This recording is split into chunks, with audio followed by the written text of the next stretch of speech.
is Stephanie Schmitz-Bechtoler, Vice President and Executive Director of the Research and Policy Center here at the Chicago Urban League, giving an update on our 10-year plan.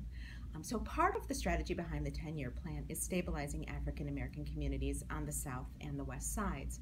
And one of the really important ways that we can do this is by building homeownership among African Americans. And in the plan, we've stated that we'd like to see African American homeownership rates increase by about 10% over the next 10 years.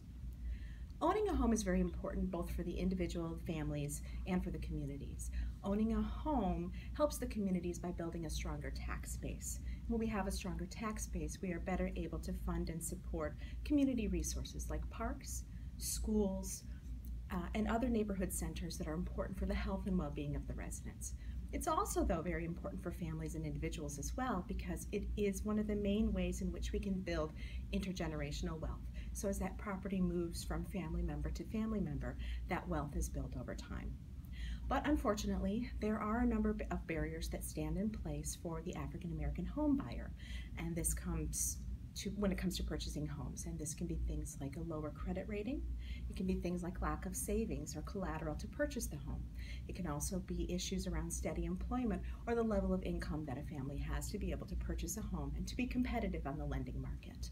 Of course, even when families have all of those things in place, there is just the general discrimination that African Americans face in the lending market and with lending institutions. So, to tackle these aforementioned barriers, the Chicago Urban League is committed to two things, both at the individual level and at the community level.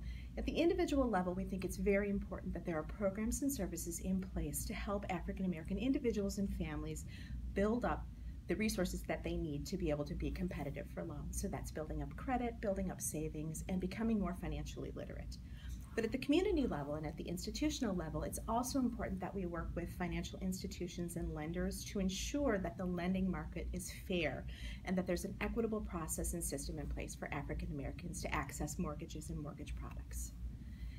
Another exciting note for the Research and Policy Center is that we've welcomed a new team member. We've welcomed Kathy Kane-Willis, who is our Director of Policy and Advocacy, and she is charged specifically with engaging and partnering with community members, community organizations, businesses, and other key stakeholders to ensure that the 10-year plan gets off the ground and makes a strong inroads in the community. So we recognize that changing long-time systemic practices is not easy.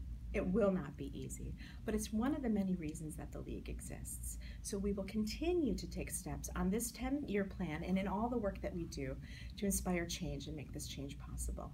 We encourage you to reach out to us at any time to talk to us about partnering opportunities or other ways in which you can help us meet this mission. Thank you.